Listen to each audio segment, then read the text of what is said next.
पिछली कड़ी में हमने चर्चा की थी कि पानीपत के निकट पहुंचकर बाबर ने अपनी तोपों को गाड़ियों पर चढ़ाकर सेना के आगे तैनात करवा दिया। इधर बाबर तेजी से अपनी सेना को जमा रहा था और उधर दिल्ली का सुल्तान इब्राहिम लोदी एक दिन में 2-3 कोस चलता हुआ तथा प्रत्येक पड़ाव पर 2-3 दिन विश्राम करता हुआ आगे बढ़ रहा था।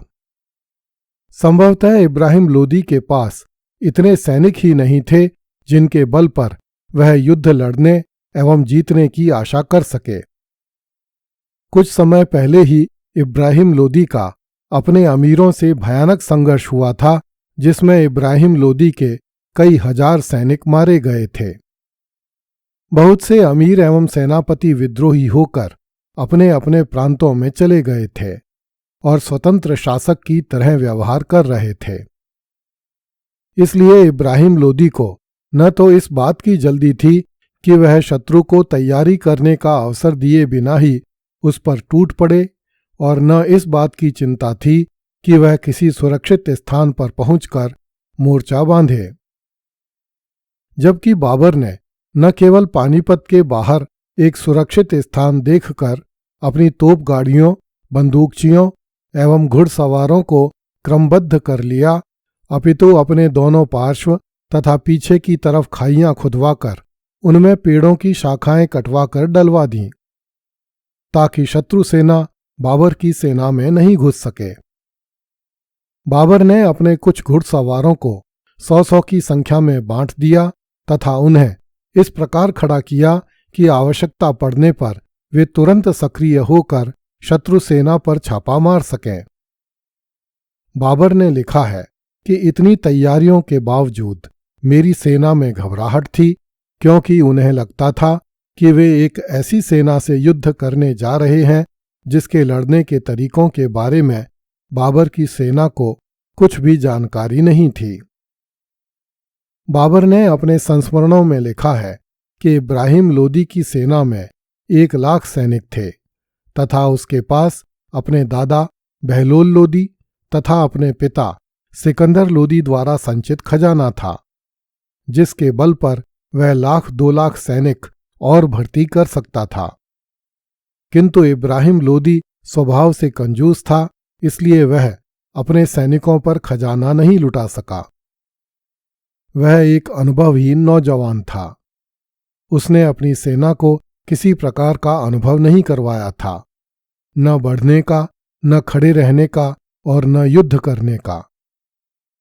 स्पष्ट है कि बाबर द्वारा इब्राहिम लोदी पर लगाया गया यह आरोप सर्वथा मिथ्या है। इब्राहिम लोदी की सेना ने कई युद्ध लड़े थे और उनमें विजय प्राप्त की थी। इब्राहिम लोदी पानीपत से कुछ दूर ही ठहर गया। इस पर बाबर ने कुछ घुड़सवार तीरंदाजों को इब्राहिम लोदी की सेना पर हमला करने के लिए भेजा, ताकि इब्राहिम लोदी क्रोध में आकर बाबर की सेना पर आक्रमण कर सके।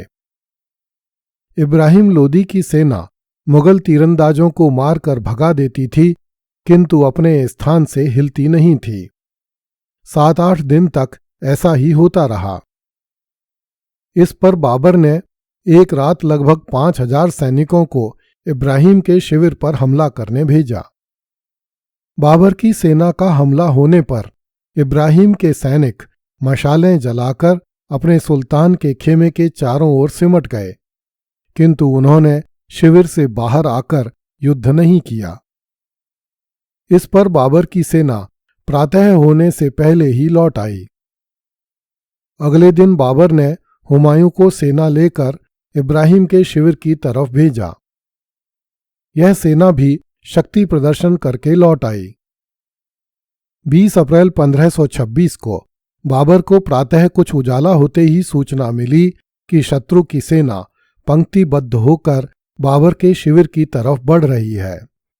इस पर बाबर की सेना तुरंत तैयार हो गई। बाबर के सैनिकों ने कवच पहन लिए तथा हथियार लेकर घोड़ों पर सवार हो गए। तोपचियों ने भी अपनी तोपों में बारूद भरना शुरू कर दिया। बंदूकची भी कंधों पर बंदूकें रखकर तैनात हो गए। बाबर ने अपनी सेना में कुछ तूलगमा दस्ते तैयार किए थे। इन्हें अनुभवी सेना नायकों के नेतृत्व में रखा गया। इनका काम यह था कि जब युद्ध अपने चरम पर पहुंच जाए तब ये दस्ते शत्रु सेना के दोनों पार्श्वों पर एवं पीछे पहुंचकर अचानक हमला बोल दें। जब इब्राहिम की सेना बाबर की सेना के निकट पहुंची तो कुछ दूरी पर ही ठिठक कर खड़ी हो गई। बाबर ने लिखा है कि ऐसा लगता था मानो इब्राहिम की सेना सोच रही हो कि इन तोपों के सामने जाए या न जाए, यहां रुके अथवा न रुके। किंतु कुछ देर की असमंजस के बाद इब्राहिम की सेना ने आगे बढ़ना प्रारंभ कर दिया।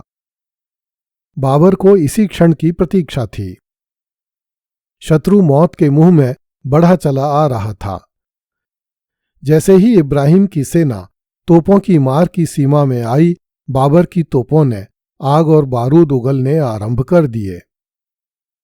इब्राहिम के सैनिक बारूदी गोलों की चपेट में आकर हवा में उछलने लगे।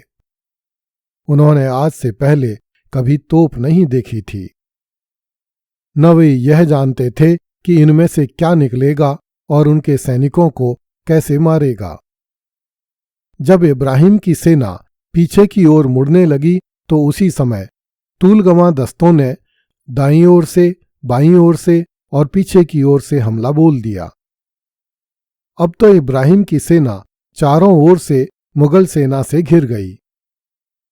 इब्राहिम के सैनिक चारों तरफ भाग खड़े हुए। इस कारण वे आपस में ही उलझ गए, किसी को भागने का रास्ता नहीं मिला। बाबर ने लिखा है कि जब युद्ध आरंभ हुआ तब सूर्य एक नेजा बुलंद हो चुका था, अर्थात दिन के लगभग 9-10 बज चुके थे। मध्याह्न तक घनघोर युद्ध होता रहा। मध्याह्न समाप्त होते होते युद्ध भी समाप्त हो चुका था।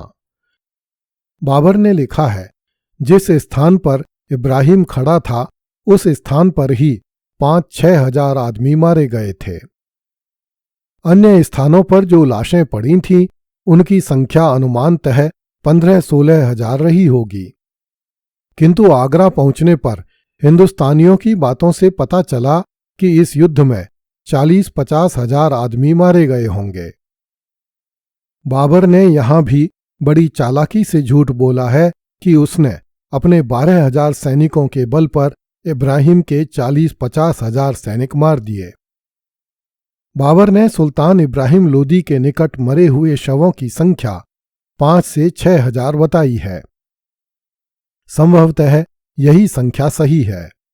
शेष दोनों संख्याएं गलत हैं तथा बढ़ा चढ़ाकर बताई गई हैं, ताकि बाबर स्वयं को महान विजेता सिद्ध कर सके।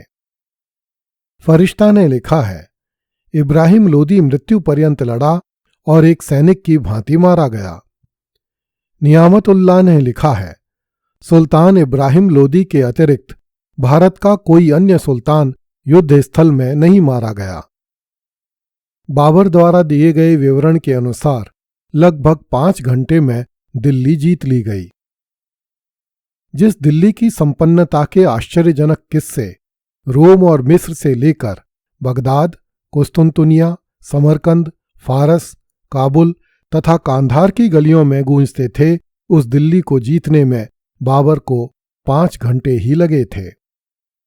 अगली कड़ी में देखिए, बाबर को इब्राहिम लोदी का कटा हुआ सिर मिल गया।